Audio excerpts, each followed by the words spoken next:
naninibago ba kayo sa background. So, bali, nandito nga pala ako sa SAT Gym here sa loob ng isang village, Gruenville Village, dito sa Putatan, Muntinlupa. And ililibot ko kayo sa mga machine here. Papakita ko sa inyo kung ano yung mga pwede nyo gawing exercises here and kung ano mga machines na meron sila and kung ano yung mga ino-offer nila as membership and gym fee. So, later. And also, sabayan nyo ako sa aking workout.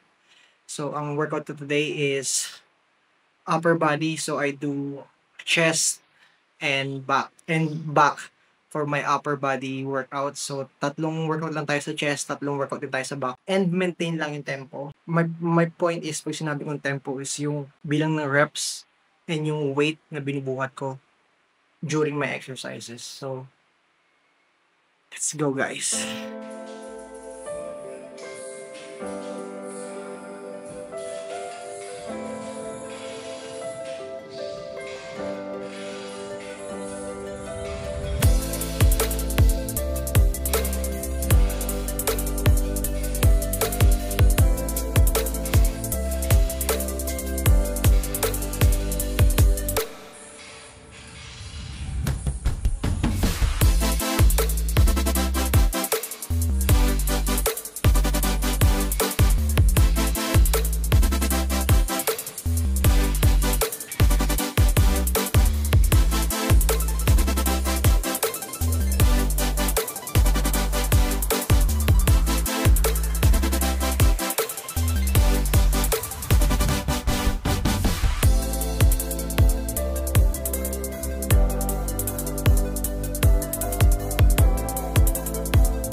So guys, so second exercise ko to.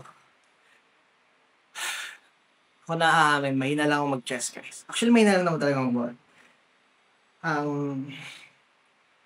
ginagawa ko lang talaga, I think mas nagpo-focus talaga ako sa mind-muscle connection. As long as feel ko yung muscle na gusto kong patamaan and at the same time, na-hit ko yung reps na target ko. And na-hit ko yung meals ko.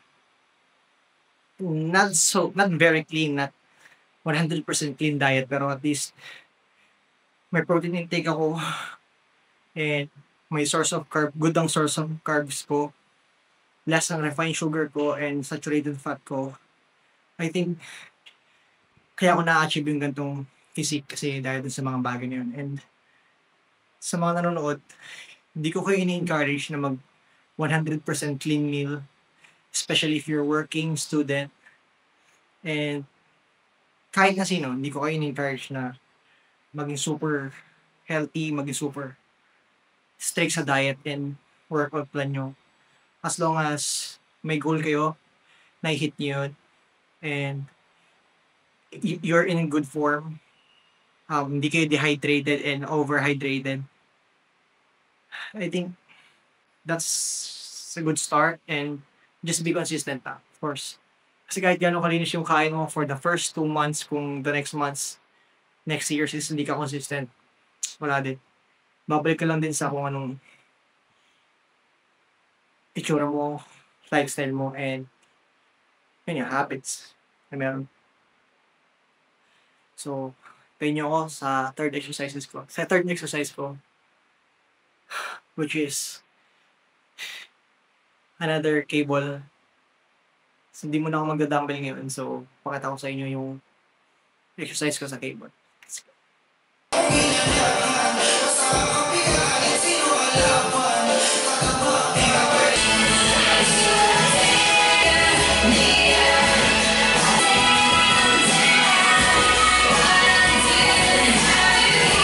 So, ito is for leg extension and leg curls. So, meron yan nakatusok dito. Ayun.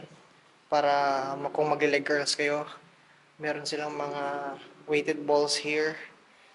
Ito, meron silang mga Olympic bar. And ito yung squat rack, yung plate racks nila. Ito is for pec deck fly. Ayan, first exercise ko yan. As ito is for their bicep. Tapos ito yung kanilang squat rack. Ayan, medyo against the light pero they have complete bands. Ultimo wrist bands meron sila. And meron silang ibang uri pa ng bands for stretching and for glute exercises, leg exercises. So another Olympic bar. Kagandaan kasi Olympic bar na ginagamit nila dito. And yung ibang gym kasi walang Olympic bar. So ito yung kanilang dumbbell area. So ito yung incline bench nila for, pwede rin dito dumbbell. And ito especially for barbell. Olympic bar ulit yan. And marami silang bench actually. Ito yung bench nila. So hindi siya stationary bench so pwede mo siyang dalhin kahit saan. Kung saan mo gusto mag-dumbbell. So ito may flat bench sila. Good for barbell and dumbbell din, of course.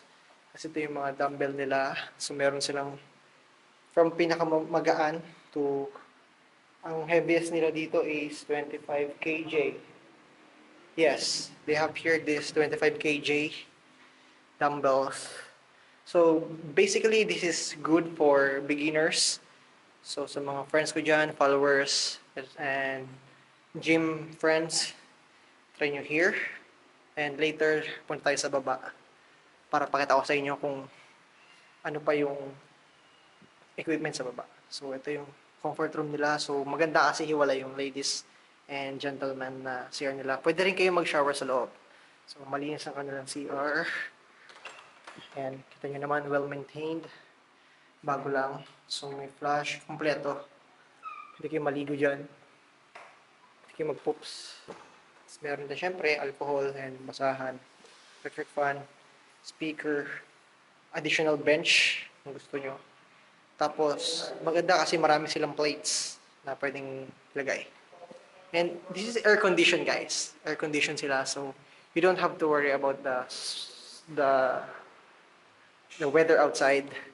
So, sealed yan. And yung view, guys. Nasa loob siya ng isang village. Ayan, tabi siya ng bakanting lote. So, later, pakita ko yung tapat ng mismong gym na to.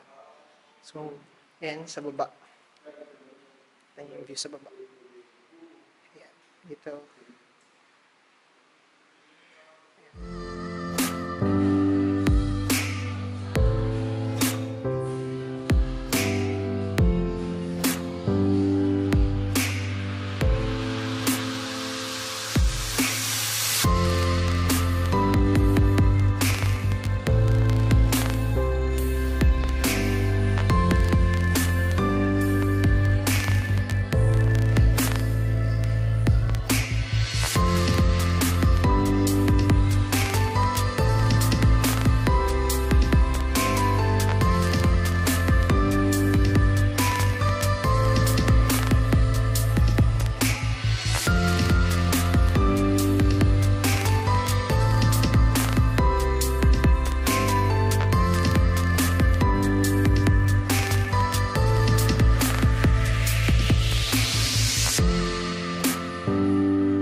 bali. Tapos na ako sa workout ko.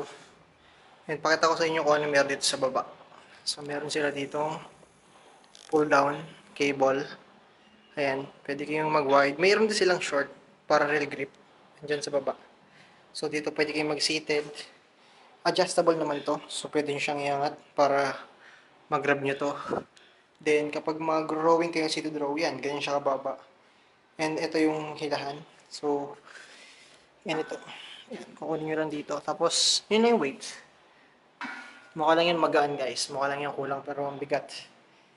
Ayan, last set ko na yan. So, mabigat. Tapos, kagandahan pa sa leg press, sa leg exercises nila. Meron sila itong abductors at adductors. Which is, ito. Ito yung target niyang muscle. Ayan. Some part of the quads, some part of the hamstring. Ayan. So, meron pa buka, meron pa pasok. So, ganun siya gamitin. And, mukha lang din siya magaan para mabigat yan. So, ito yung locker nila. Meron kang specific key for your locker. Hingi ka lang dun sa front desk. So, ito yung Smith machine nila. Maganda yan kasi meron siyang spotter. So, hindi mo na kailangan ng spotter. If ever, mag-heavy ka. Ayan, may mga plates intended naman per machine. Ayan, so maganda yan. Kasi bago pa. Hindi siya kanakalawang. Ayan, meron sila dito ng treadmill. And yan yung water dispenser. Merong fridge for drinks. So, pwede ka mag-avail ng drinks. Tapos, meron din silang leg press. Siyempre, di mawawalan yan for legs. Tapos, meron silang cable for chest. So, meron customer ngayon. Just nag-tricep push down siya. So, yan. Marami naman equipment na gagamitin. So, yan yung front desk. Yan yung entrance. So, yan. Ito yung stairs papunta sa second floor. So, kompleto siya. Kung gusto mo mag-chest, meron sa taas. Meron din dito. Kung gusto mo mag-back, meron dito. Kung gusto mo mag-leg abductor and adductor, meron din dito. Chest, dito pwede din. Single arm pull down for back, pwede din. And one thing na isa pang kinaganda sa kanila kasi pwede kang mag-avail sa kanila ng supplement. Pwede to, di ba? I mean, mag-avail ka lang. So, ayun. So, may timbangan sila. So, yan. May mga books din if ever paaga ka. Tapos yan, meron silang amino. Meron silang ano to? Vinegar gummies, apple cider vinegar gummies. Tapos meron silang creatine. Meron din silang whey, of course.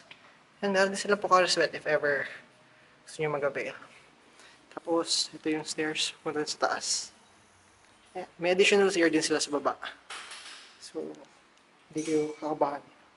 Yan, may mga matting if ever mag-ab or roll up kayo or something. So, ito yung pinaka-view from the stairs.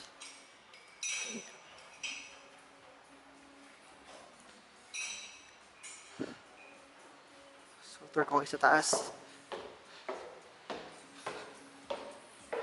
Fully air-conditioned dito guys. So, kata nyo naman, dalawang aircon. Tapos, madami pang electric fan. Electric fan pa dito. Electric fan pa dito. So, yan. Yan yung pinaka-view. Stairs. And guys. Anyway, that's my overall workout for the day. That's my upper body routine. And hopefully, nag-enjoy kayo. Thank you for watching and see you guys on my next vlog. Peace out.